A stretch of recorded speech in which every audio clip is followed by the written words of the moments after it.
ഒരു ഇന്ത്യൻ നിർമ്മിത message application വാട്സപ്പിനെ പിന്തള്ളി ഒന്നാം സ്ഥാനത്തെത്തി എന്ന് പറഞ്ഞാൽ എത്ര പേരത് വിശ്വസിക്കും?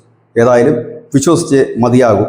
ഒരു തദ്ദേശീയമായി വികസിപ്പിച്ചെടുത്ത ഒരു ഇന്ത്യൻ നിർമ്മിത മെസ്സേജിംഗ് ആപ്ലിക്കേഷനായ അറാട്ടെ ഈ വിജയം സ്വന്തമാക്കി. 2021 ഈ ഒരു ആപ്പ് പുറത്തിറങ്ങുന്നത്. അറാട്ടെ എന്നാൽ ചാറ്റ് അല്ലെങ്കിൽ ചിറ്റ് ചാറ്റ് എന്നൊക്കെയാണ് തമിഴിൽ ഇതിൻ്റെ അർത്ഥം. ഏതായാലും 2021 ലോഞ്ച് ചെയ്ത ഒരു ആപ്പാണ്. ഇപ്പോൾ ഈ ആപ്പ് പ്ലേ സ്റ്റോറിലും മറ്റുമൊക്കെ വാട്സപ്പിനെ മറികടന്നു എന്നുള്ളതാണ് ഏറ്റവും പ്രധാനപ്പെട്ട വിവരം. ഇത് കമ്പനിയുടെ അധികൃതർ തന്നെ എക്സിലൂടെ അറിയിക്കുകയും ചെയ്തിരിക്കുന്നു. അറാട്ടയുടെ മാതൃസ്ഥാപനമായ സോഹോയാണ് ഇത് വികസിപ്പിച്ചെടുത്തിരിക്കുന്നത്.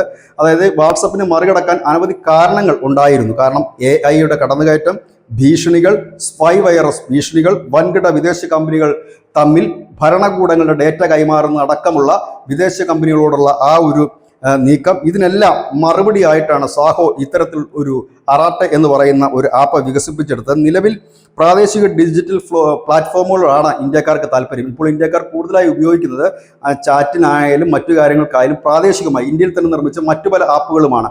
അത്തരക്കാരുടെ ഒരു വലിയ കടന്നുകയറ്റം കൂടി ഉണ്ടായപ്പോഴാണ് ഈ അറാട്ടെ എന്ന് പറയുന്ന ആപ്പ് വാട്സപ്പിനെ മറികടന്ന് ഒന്നാമതെത്തിയത്. ഇതിനിടയിൽ കേന്ദ്ര വിദ്യാഭ്യാസ മന്ത്രി ധർമ്മേന്ദ്ര പ്രധാൻ അടക്കമുള്ളവർ പ്രാദേശികമായ ഡിജിറ്റൽ പ്ലാറ്റ്ഫോമുകളിലേക്ക് ഇന്ത്യക്കാർ മാറണം എന്നൊരു ആഹ്വാനം കൂടി നൽകിയിരുന്നു. ഇതോടുകൂടി ആയപ്പോഴേക്കും ഈ ആപ്പ് പിടിച്ചാൽ കിട്ടാത്ത നിലയിലേക്കായി. ആദ്യം സിഗ്നലിനെയും പിന്നെ ഇപ്പോൾ വാട്സപ്പിനെയുമാണ് ഇത് പിന്തള്ളിയിരിക്കുന്നത്. ഉപഭോക്താവിൻ്റെ സ്വകാര്യ വിവരങ്ങൾ പരസ്യത്തിനായി ഉപയോഗിക്കില്ല എന്ന് കമ്പനി ഉറപ്പു നൽകുന്നു.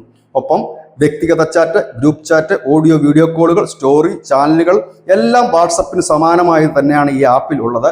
ഏതായാലും ഇതിൻ്റെ പേരിനെ ചൊല്ലി തന്നെ ഇപ്പോൾ ഒരുപാട് ട്രോളുകളുണ്ട്. ആ ട്രോളുകൾ തന്നെ വൈറലായി മാറിയിരിക്കുകയാണ്. അറാട്ട എന്ന് ഉച്ചരിക്കണോ, അരാത്ത എന്ന് ഉച്ചരിക്കണോ എന്നൊക്കെ. ഏതായാലും അതിൻ്റെ മീമുകളും ട്രോളുകളും ഇപ്പോൾ സോഷ്യൽ മീഡിയ നിറയുകയാണ്. ഏതായാലും ഒരു ഇന്ത്യൻ നിർമ്മിത മെസ്സേജിങ് ആപ്ലിക്കേഷൻ വാട്സപ്പിനെ പിന്തള്ളി ഒന്നാമതെത്തിയിരിക്കുന്നു എന്നുള്ളത് തന്നെയാണ് ഏറ്റവും പ്രധാനപ്പെട്ട വാർത്ത. ഒരു വലിയ ചൂടുവയ്പ്, ഒരു കാൽവയ്പ് എന്ന് തന്നെ പറയേണ്ടി വരും. ഏതായാലും സാഹോ കഴിഞ്ഞ കുറേ നാളുകളായി ഗൂഗിളിന് വെല്ലുവിളി ഉയർത്തിക്കൊണ്ട് ചില സെർച്ച് എഞ്ചിനുകളും മറ്റുമൊക്കെ വികസിപ്പിച്ചിരുന്നു. ഇപ്പോഴിതാ അവർ ഈ മെസ്സേജിംഗ് ആപ്ലിക്കേഷനിലും അവരുടെ മേധാവിത്വം തുടരുകയാണ്. News desk Malayalam.